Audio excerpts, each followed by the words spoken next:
bersama saya Lalu Habib dalam Motif Ngobrol Inspiratif. Nah, Ngobrol Inspiratif edisi hari ini saya mau bincang-bincang seputar lalu manajemen. Berhubung beberapa waktu yang lalu banyak nih pertanyaan yang masuk seputar lalu manajemen itu apa, awal mula berdirinya bagaimana, dan lain sebagainya. Lalu manajemen berdiri pada tanggal 4 Agustus 2019. Berdirinya lalu manajemen itu dilatar belakangi karena saya ingin berkontribusi terhadap daerah sendiri. Kontribusinya melalui apa? Melalui sebuah wadah, di mana wadah itu bertujuan untuk tempat bagi generasi muda yang ada di Lombok Timur untuk mengembangkan bakat serta minat mereka di bidang seni yang bernama Lalu Manajemen. Kenapa kok namanya Lalu Manajemen? Karena Lalu itu merupakan sebutan marga untuk Lombok. Berhubung saya juga ada marga lalunya, nama dari manajemen sendiri saya namakan Lalu Manajemen. Sekretariatan kami itu di rumah ya, karena kan yang namanya merintis mulai dari hal-hal yang sederhana dulu.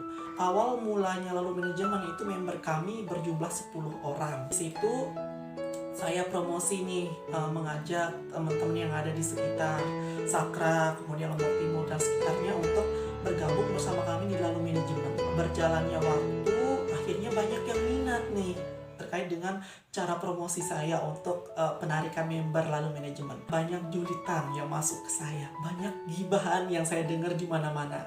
Usia saya saat itu baru 20 tahun. Bagi mereka usia 20 tahun itu masih kecil, tapi bagi saya usia 20 tahun itu matang gitu loh ya. Karena sebagai seorang pemuda ya, untuk melakukan hal-hal positif, apalagi itu didasari untuk kontribusi terhadap daerah. Jadi nggak ada yang salah, usia itu bukan menjadi penghalang untuk kita memulai kontribusi. Ada yang bilang Lalu itu berani sekali ya, apa sih prestasinya? Ini saya sebelum itu mengikuti banyak sekali event. Nah, dari satu event ke event yang lainnya, dari situ saya belajar. Oh, public speaking itu tekniknya seperti ini.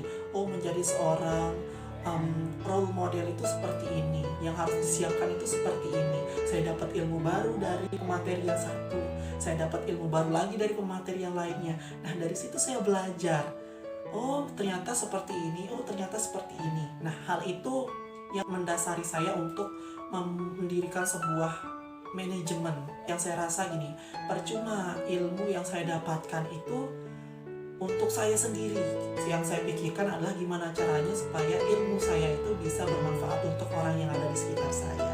Itu adalah alasan utama saya mendirikan manajemen.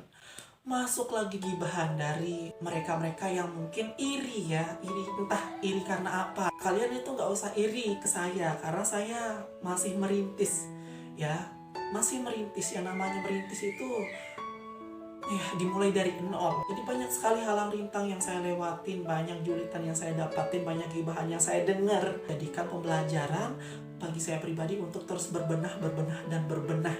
Dan di sini saya buktikan tentunya dengan prestasi-prestasi dari member-member saya. Selama 1 tahun terakhir banyak sekali prestasi yang didapat oleh adik-adik Lalu Manajemen. Jadi itu menjadi sebuah motivasi bagi saya, menjadi semangat bagi saya untuk terus berkarya, terus membuktikan kepada mereka-mereka yang julid, mereka-mereka yang gibah. Ini loh Lalu Manajemen bisa berprestasi di usianya yang baru 1 tahun. Gimana caranya supaya nama daerah kita itu bisa terangkat? Jadi bukan masalah seberapa banyak member yang masuk, tapi seberapa banyak prestasi yang dihasilkan oleh member-member tersebut. Itu tujuan kami. Kemudian yang selalu saya tanamkan untuk adik-adik Lalu Manajemen itu adalah etika. Etika yang utama. Etika yang dimaksud di sini itu adalah etika ketika kita berhadapan dengan orang lain, kemudian etika kita ketika sesama manajemen, sesama model dan lain sebagainya. Jadi di Lalu Manajemen itu nggak fokus di model fashion, enggak.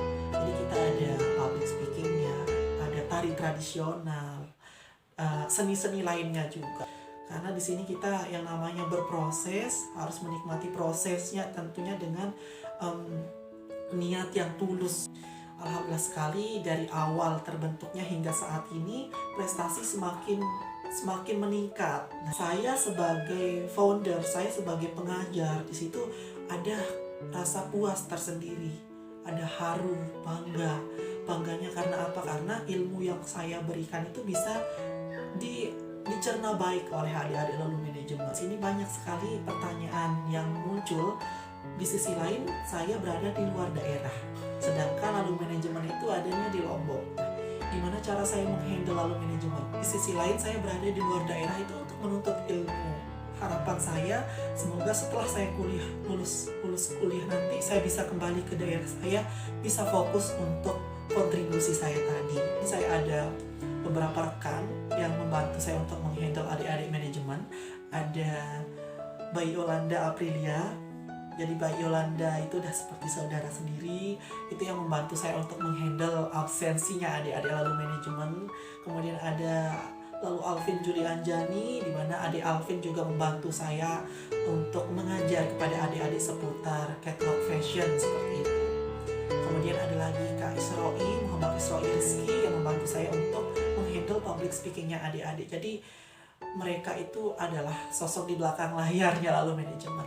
Kemudian ada lagi bunda-bunda hebatnya lalu manajemen. Ada Bunda Deviarias pengantin dan bunda-bunda lainnya yang selalu mensupport kegiatannya lalu manajemen dari awal hingga saat ini. Saya merasa bersyukur bertemu dengan orang-orang baik yang selalu mensupport ya. Dan tentunya di sini penyemangat utama saya adalah mama, mami, serta saudara-saudara dan keluarga saya. Mereka lah yang menjadi motivasi utama saya hingga saat ini. Kemudian di sini untuk teman-teman lalu manajemen, kalian gak usah khawatir ya, karena lalu manajemen ini juga ada izinnya. Kemudian saya izin ke kecamatan dan saya berharap nanti perizinannya itu saya bisa mempunyai akta pendirian ya. Kalau untuk outdoornya kami latihan di Taman Kota Selong dan Taman Tugu Selong. Kemudian untuk indoornya kami latihan di Morgan Cafe. Saya berharap semoga di tahun depan lalu manajemen itu udah punya gedung sendiri. Semoga ya, semoga. Jadi nggak ada yang tidak mungkin.